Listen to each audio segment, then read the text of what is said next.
Learn English online at Best Training School. Hi everybody, welcome to your ninth English class.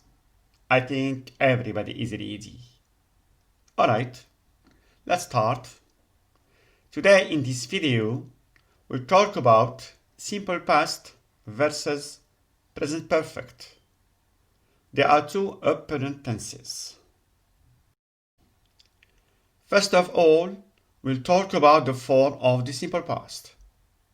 With regular verbs, we add ed to the base form of the verb. Work, worked. Or d if the verb already ends in e, move, moved. With irregular verbs, we have to get them from the second column of their list. As you can see, we have mentioned in statement verb ed or to.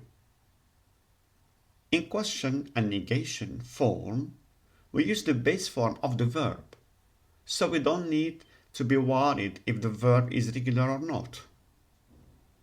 Did you work? You didn't work. Did you move? You didn't move. At any time, when we are talking about completed actions or situations occurred in a determinate past time, we have to use the simple past tense. This tense always shows us actions that happened and was completed definitely at a particular moment in the past. Let's focus on these sample examples. I met Susan 2 weeks ago at the mall. The action happened 2 weeks ago. It's a completed determinate past action. The verb to meet is an irregular verb. Wolfgang Amadeus Mozart wrote a lot of pieces of music. This action happened before the present time and is no longer happening because Mozart is died. Beethoven was a great composer. Yes, sure. He was in the past, but no so longer. The same as the previous one. What did you do at the weekend? I stayed at home. I was asked about the previous weekend. After did, we use the bare infinitive. I answered, I stayed at home. The verb to stay is a regular one. Where were you yesterday evening? At the cinema. Be careful. We use the helped verb do in simple past with any verb except with the verb to be. The same rule as in simple present. That's why we say, where were you? I was at the cinema. We can't use do. It's time now to talk about the form of the present perfect. How do we form the present perfect tense? It's composed of two parts. The helped verb have in simple present, have and has in the third singular person, plus the past participle of any verb. The past participle here is mentioned by verb ed or verb 3. VED in reference to regular verbs and V3 in reference to irregular verbs. In question form, we have just to inverse between the subject and the helped verb have or has. In negative form, the same as in affirmative form, we have just to add not to the helped verb. I resume the form of the present perfect. The subject plus have or has plus the past participle. Now, we are going to talk about its use. When you are talking about an indeterminate action before now, either you don't know the time or the time isn't important to mention it. Use the present perfect tense. We can understand from this definition that the present perfect is used to say that an action happened at an unspecified time before now. The exact time is not important or it's unknown.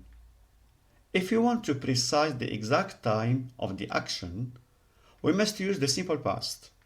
Anyway, the present perfect tense is most frequently used to talk about experiences or actions that have taken place, or to say that an action which we expected has not happened yet. So, using the present perfect suggests that we are still looking forward to this action. In other words, the present perfect connects the past event with its existence in the present moment without giving any importance to the exact time of the event. Look at these examples. I think I've met her somewhere, but I didn't remember. I confirm that I've met her before now. I focused on the action, but not on the exact time. I didn't remember it. I'm afraid. I've lost my badge. Has somebody found it? My badge has been lost. I don't know exactly when. The second part of the answer is an open question. I've no idea if somebody has found it or no. She told me where she lives, but I've forgotten where. At this present moment, I've no idea about her address. I've lost this past event. I can't remember it. Let's go into, we have eaten at that restaurant many times. This past event has an existence in the current moment.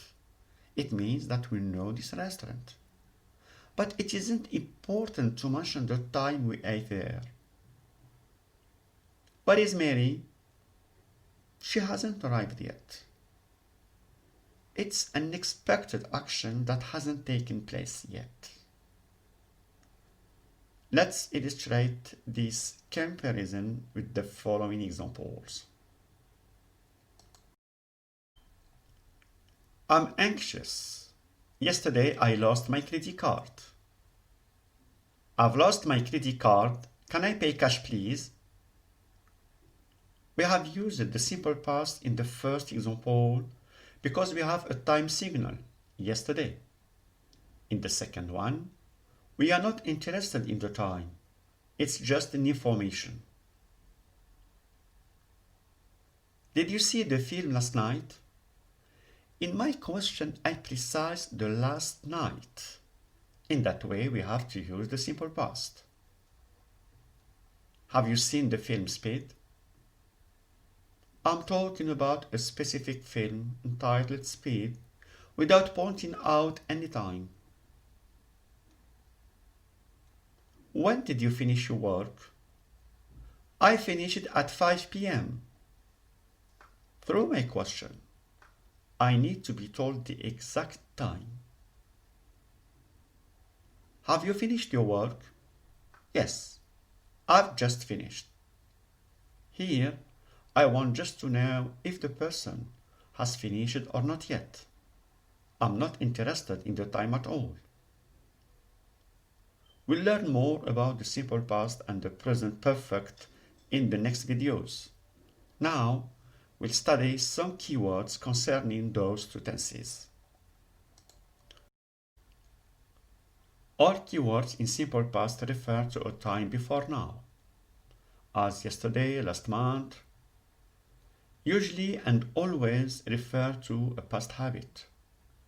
For and ago refer to a past duration. Keywords in present perfect show a relationship between the past and the present. How long, since, for refer to a duration up to now. Just, already refer to non-definite past time.